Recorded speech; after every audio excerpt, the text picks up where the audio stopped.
Hey, in this quick tutorial, I will show you how to make the text bigger on your iPhone. So this is a very quick and straight to the point tutorial.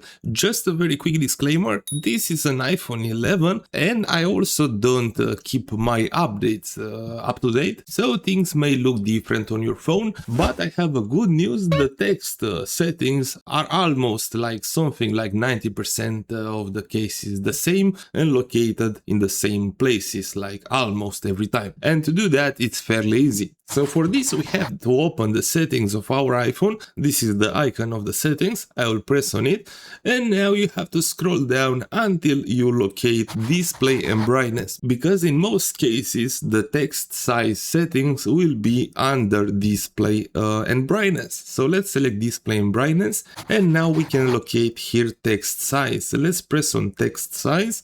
And now in the bottom side of the screen, you can adjust the text size by dragging this tiny ball to the right to make it bigger or to the left to make it smaller. Let's increase it all the way to maximum and now we can back up, okay? And you can see the text become bigger. You can adjust it in the way you'd like, leave it to the maximum, to the middle, or however you'd like it to have. So that's how to increase the text size on an iPhone. In 90% of the cases will be in the same location. And by modifying the text size from your phone settings, you will modify the text size on almost all your applications because they will read the settings of your phone and your preferences.